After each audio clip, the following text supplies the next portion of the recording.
with Christoph Trapp. Name a top 20 storytelling podcast and a top 5% podcast globally. Christoph chats with thought leaders and experts to share tips and tricks that can help you tell your company's stories better to drive business results. Available wherever you listen to podcasts, live streamed on major social media channels, and part of the DB&A television network. Available on most U.S. television sets and streaming on Roku and Amazon Fire. Here's Christoph with today's episode. Let's go. Let's go, business storytellers. How's everyone doing? Hey, today we want to talk about trust. So how do you actually build trust? Why do we need it? It seems like common sense to me, but the new book is out here, Prove It. And this is an important topic to talk about. How do we build trust with our audiences? And, the other thing that I was thinking about as I was reading the book too, is how do you build trust quickly? Because like I keep going in and out of brands, right? I'm watching this brand, I'm listening to this brand. And, how do we do that? Before we get to today's guest, Melanie Deziel, I do want to remind everyone, Is Marketing a Good Career? Is currently available on Amazon, and we are live streaming on Amazon. So everything you see around me, my microphone, my backdrop, everything you can also purchase in the carousel, including Melanie's book. If you're not watching on Amazon, and if you don't want to scan right now, you can just search for Christoph Trapp on Amazon and find all these products there as well. So I want to find out, why are we writing about trust today, and how do we prove that what we're saying is actually true? Welcome to the show, Melanie. Hey there. Good to have you. Nice to see you. Of course, Melanie has been around the block with content marketing world and in the content marketing community. You've probably seen her on stage somewhere. Now, tell us about, why do we need to be reminding people that we have to prove the stuff we're saying? Why is that an important topic today still? I know it sounds kind of basic, right? Like that's something that we should all have by now, but the truth is there's so much going on for most of us that we're focused on a lot of other metrics, and trust can kind of fall by the wayside. So what we do know is that data shows us that we have the most skeptical audience we've ever been marketing to. Very few customers believe things that marketers are saying, and they feel like it's a lot of talk and no action. So the best way to build that up is to use content to bring those receipts, because folks just aren't believing us anymore. And if you want them to, then you got to do something about it. It's really interesting. I mean, I challenge everything anybody says to me. They say, "Oh, this is what it does," and depending on what words they use, they either build trust with me or they don't. And sometimes you just kind of move on. And now sometimes, depending on if they have an established brand, I give them a little bit more leeway, right? So for example, I mean, I've seen you speak, I've seen you all over the place, and so you're talking about trust. Guess what? You already have some credibility in my mind. But how do brands build that over time, and how do we actually make that work?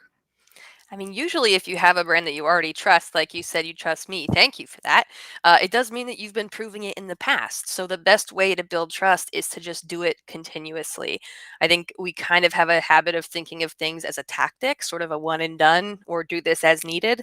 But, focusing on proof is really a mindset. Focusing on trust is really a mindset. And the question to be asking yourself at any point you're putting something out, is there something we're saying that we should be proving, right? Are we just saying something that we should be bringing evidence of? And I think if you can kind of adopt that mindset, it becomes a lot easier to sprinkle proof in like a spice across all the stuff that you're doing, rather than seeing it as this sort of tactic you have to execute every now and then.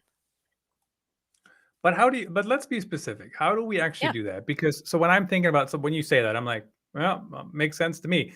So there's a certain aspect of truth, right? Or having to prove it is based on what my opinion is on the topic. If I feel a certain way, right? So if, let's say a software company comes out with a product and they say, here is what this product solves. And if I have that need, you don't really have to prove much else, right? Other than that you have to have a good product, I guess.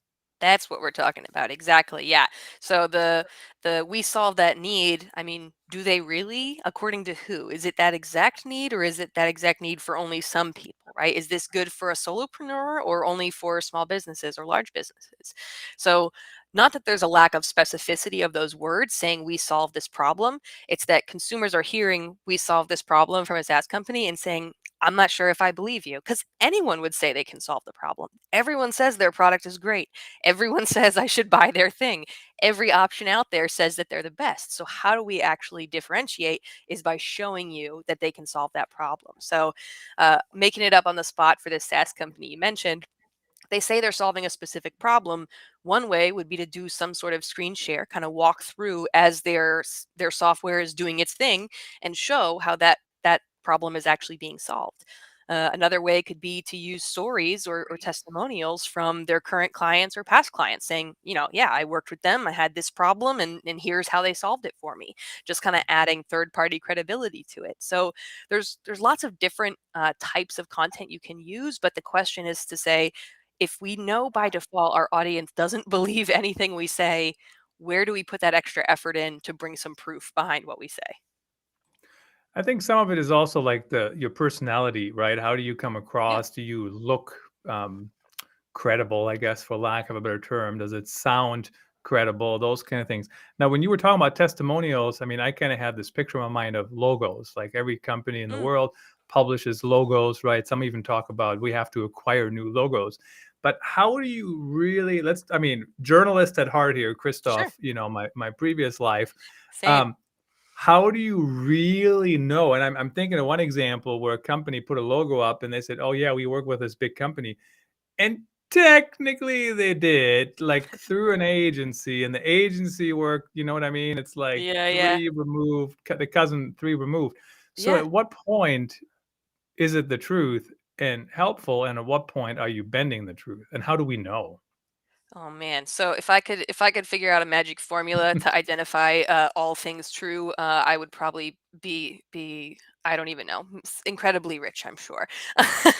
But the truth is, we just have to assume whether we are bending the truth, telling the complete truth, or telling an outright lie, that our audience is going to assume we're telling an outright lie. They may not believe any of those logos, right? So putting a logo up is great. It does give a little bit of third party credibility because, to your point, you kind of assume if I say I worked with Google and I didn't, they're going to come after me and that'll come down real quick, right? So it does help a little bit to have that sort of logo soup. But the even better thing is to have a case study, have a full case study where you talk about the work that you did with that company, or maybe you can't get all of them, but on some of the companies you've actually worked with, have that case study that goes more in depth, that talks about the work you did together, that has quotes from folks within that company clearly saying that they worked with you. It adds a lot more to it. um, and at the end of the day, the the the job that we have is to say, can we give as much proof as possible to make it impossible to doubt us? Like that's really the goal here, is to say, well, what are the claims that are most important, and how are we actually going to show this? Because like you said, folks are looking at the website, they see a logo. I don't know how in depth that work was, but if I see a case study that describes the work in detail, I'm a lot more inclined to believe it. What's interesting about the whole case study thing is I don't know that I want to read a full case study. I know Marcus Sheridan, when he was on the show, he kind of disagreed with that. He said something to the effect of course, if you're going to spend $50,000 on a product or 100,000, you're going to read that case study before Yeah, you hop on a call with me. And maybe I would, maybe I wouldn't. I prefer video, quite frankly. a video But how do testimonial still counts. I video mean, I think counts as a 100%. Yeah. I mean, when we talk about a case study, I want to be clear that I'm talking about the focus of the content, not necessarily the format. So you can 100% do a video that's a full case study where you're doing video interviews with your past clients and they're talking about, it was so awesome working with Christoph. Like we made such a big difference in our company, wouldn't work with anybody else. And you can talk about the work you did together and create a video mashup. You could create an infographic that has all the stats of how you work together and some quotes. You could do quote graphics that bring that case study to light. It doesn't really matter what, I mean, it does matter, but what I mean is it's less important what format it is, and more important that you are telling a detailed story of your work together that is a lot easier than just throwing up a logo. I just wrote about that, and if you click on that up there, way over there on Is Melanie is has to it? point. It's on her site. I just wrote about that over on my blog, christophtrapp.com. Why do you have to do a written news release? Do a video news release, right? Just talk about the topic. Oh And I yeah. actually saw a public official do that. and they just released a video statement as opposed to Yeah. written. But how do we get people to actually think about the content over the format? I mean, I'm the first person to argue what you just argued, and I'm totally in agreement. But my mind still went to 68-page white paper, 2 columns when you said that. No, that's horrible. I don't know that anybody needs that. That might be something you need for proof to higher ups to show that you've done your homework. But look, I'm not going to say without any data to back me up that one thing is better than the other. The reality is what your audience wants is going to be different depending on your audience and your product.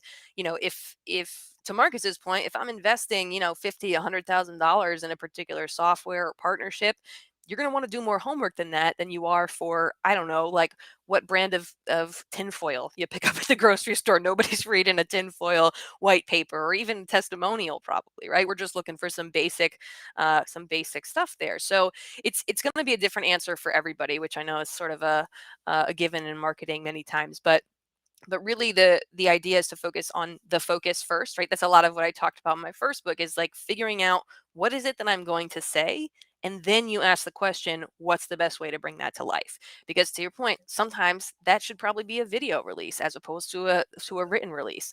Maybe you need some graphics, maybe you do all three. There's lots of different ways you can do it, but you got to get clear on the message first. You have to get clear on the message first. Just a friendly reminder, we are streaming on Amazon, and Lori Lynn, it's over here on the different screen, says hello. Lori, thanks for joining us. Any questions, anyone, feel free to ask them in the comments. If you are watching on the live stream, we're happy to answer those questions. Now, when you talk about the content format, how important is a multi-channel strategy when it comes to proving what you're saying? I mean, I think about, some companies, they might say, oh, we only do email because email works. I'm not saying it doesn't work, but so do other things. Yeah. Podcasting works, speaking at conferences works, writing a book works. So hmm how do you decide where to actually put all your energy and proof that you know what you're talking about? I think the real thing to think about is how important is it to reach people who are using those other formats or on those other platforms, because there are plenty of companies who are, or even influencers you can look at who are single platform or single format, and they're doing just fine. um, are they potentially missing out on folks who don't use that particular format? Absolutely. There are a lot of TikTok influencers, for example, who may have bajillions of followers. I bet if you took the top 10 TikTok influencers and asked my parents who they were, they probably wouldn't know a single one because they're not using that format. So if it's important for you to reach an audience who's on a different platform or prefers audio over written content or prefers video only, then you got to think about how you can bring that content to life in these other places. I think the other thing to just keep in mind is there's an immense amount of pressure to create everything and be everywhere. And the reality is that's not realistic for most marketers who are a solo, if you're a solopreneur, if you're the sole, marketer in your department or at your company, it's not realistic. So choose those that do work and then start to learn, experiment, and branch out into some of the others where there may be opportunity. So when I think about the different levels of proving what you're talking about, I mean, when you first start, right? I mean, it's really hard to find another source. But going back to my journalism days here, right? Who Yeah. else can back me up and say, yeah, Christoph sounds okay on a podcast? I guess I can just send you the link and you can decide. But so how do you do that? Let's take those two Yeah. use cases. How do you take the two use cases of number one, you don't have anybody to back it up yet? Mhm. And then once you have somebody backing it up, what are the best ways for them to do that? And let's tackle those two if we could. Yeah. So I want to say that the idea of sending you the video so you could see for yourself, that actually is a kind of proof, right? You're saying that they can actually, you're demonstrating that the truth of that claim that you are great on a podcast. It's the same thing that a lot of speakers do when we send a speaker reel, right? We're saying, hey, I know you haven't seen me before, but here's a mashup of 10 different gigs I've done. And that gives you a sense to see for yourself, the skill that we bring, or whether it's a good fit for you from a cultural or energy standpoint. So demonstration by by kind of just sharing the truth and letting them see it themselves is a totally valid way of proving it. So if you are starting out, you don't yet have the sort of corroboration, the third party credibility, the testimonials and case studies, by all means, just show the truth, right? Demonstrate it, let them see it for themselves. Um, but I think there's other options too. When we are making claims about us, about our business, sometimes those claims are about us personally, what I can personally do for you. But other times we're making claims about the broader environment. So, as an example, if I were just starting out now and I were having to sell the idea that you should work with me to improve your content, I would probably be using stats from like Content Marketing Institute, talking that 80% of consumers say that they trust content marketing to XYZ. There are other third party credibility tools you can pull in, like stats, research, surveys, other people's white papers that are often full of data to back up the things that you're saying. Content is important. And if you can back that up, it lends credibility to your broader argument. So there's always something you can do, whether it's to demonstrate or to find other experts who can kind of weigh in, even if they're not weighing in on you individually, but on sort of your thesis.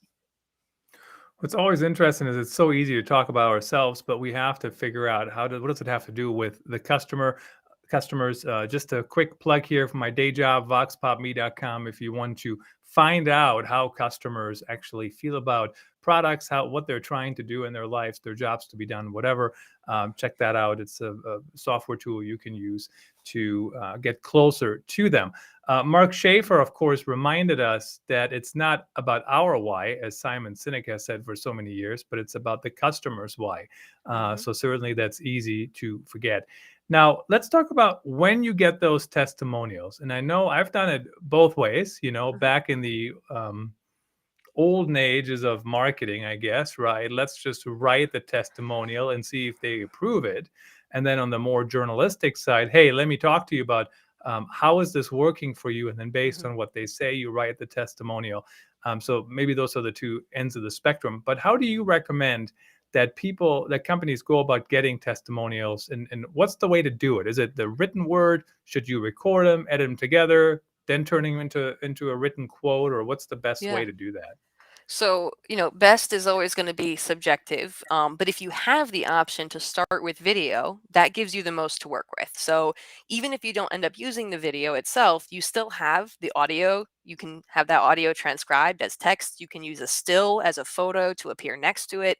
So, if you have the chance to start with video, if you're on site or you're at an event with your clients, then by all means capture it on video and work with what you have. But I find it the best time to ask for this kind of, third party corroboration on some of your claims is to wait for a compliment. So when they tell you, "Hey, thank you so much for going above and beyond to get that done over the weekend," or, "Wow, you won't believe how the results that we're seeing on our end. My boss just said, I did an excellent job." Those are the moments where you want to say, like, is that something we could share? Like, are you open to me sharing that so we can help other folks achieve those same results, or we can help other folks see that we're, a partner that's dedicated and will do what it takes. So listen for those compliments. When you hear thank you, that is the cue that you should be following up and getting, asking for the testimonials in those moments, because they're already telling you what their testimonial would be. No argument from either. And certainly as a marketer, I always have, or a content marketer, I always have an eye out for all these different stories as they're passing by me. Oh, that's a good Yeah. story. That's a good podcast interview, potentially. That's, whatever. But some of these compliments are not going to come into marketing, right? They come into customer success, or, Yeah. maybe somebody talks to you in passing. I mean, I'm just thinking of maybe airlines don't even care. I don't know. But like, if you give a compliment, I mean, you give it to somebody at the desk, right? And Right. they're moving on to the next person. How do you find a way? What's the best way to funnel those comments down the line to the marketing team? So again, I think best is going to depend, obviously, like the way that emergency workers who are working on tight timelines, and in some cases that includes desk agents for airlines. It's a lot harder for them to take a pause and forward something along, or push something up the chain. So you want to look to more approachable, more realistic things, which would probably be things like your social media, people tweeting and complimenting, hey, thanks for getting me there on time, or, thanks to Susan at RDU who, got me rebooked on a new flight. Those kinds of opportunities are easier because they're more tangible and they're less time, time constrained.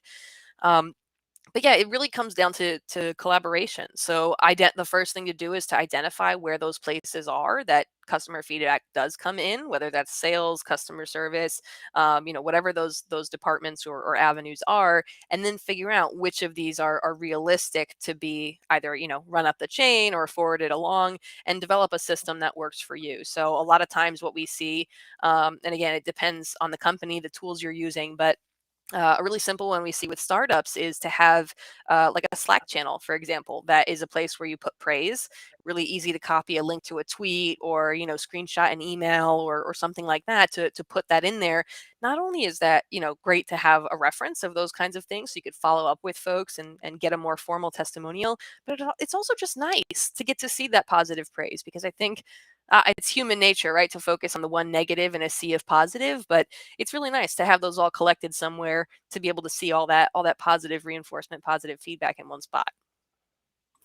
And of course, if you're wondering what RDU is, that's Melanie's home airport, Raleigh, Yes. Durham. I don't know if international or not, but I only knew that because I actually flew in there. But I was like, well, I don't know if people know what that airport that is, but way to keep it local. The other thing I was just thinking about, certainly when you give a feedback or whatever it might be in person, that's a Mhm. different story, right? You have to make an effort to pass it along, but Yeah.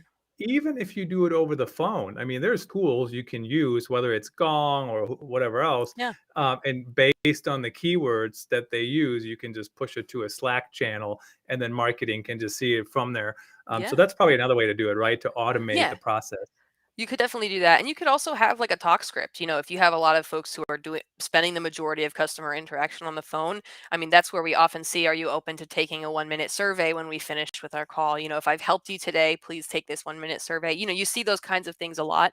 But it's also really easy, if it doesn't fit into your flow of what you need, to simply ask, is it okay to follow up to ask about a testimonial? Is it okay to follow up to see if we can get a quote from you?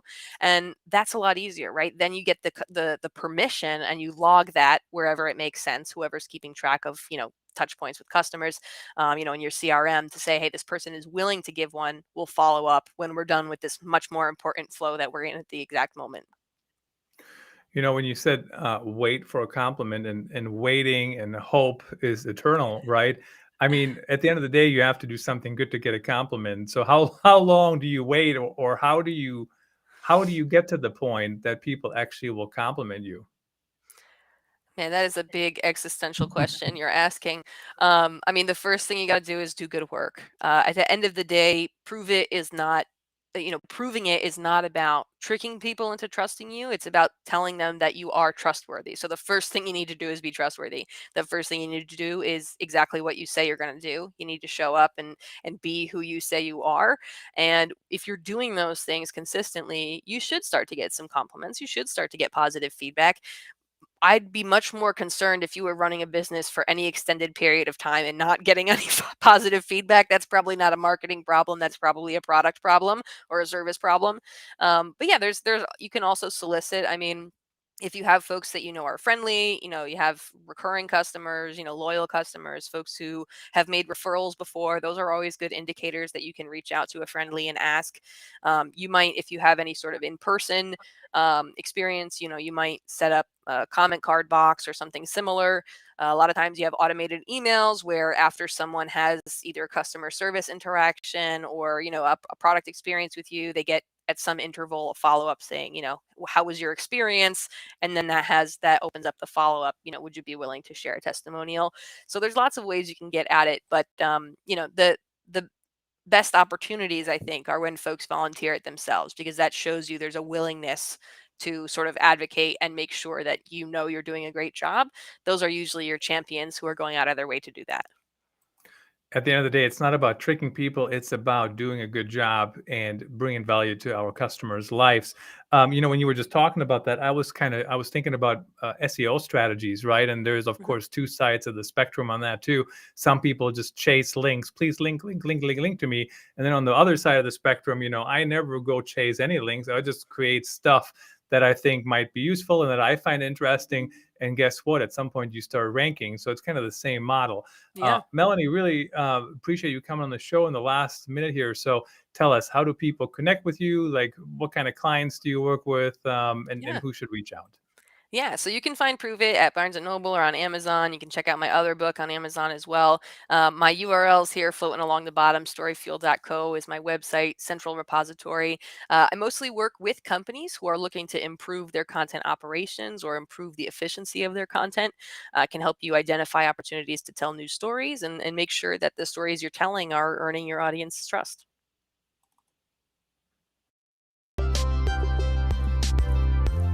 That's a wrap. Thanks for tuning in. Please rate and review our show on your favorite podcast channels. And don't forget to share this episode with your networks. We appreciate you. Until next time, let the best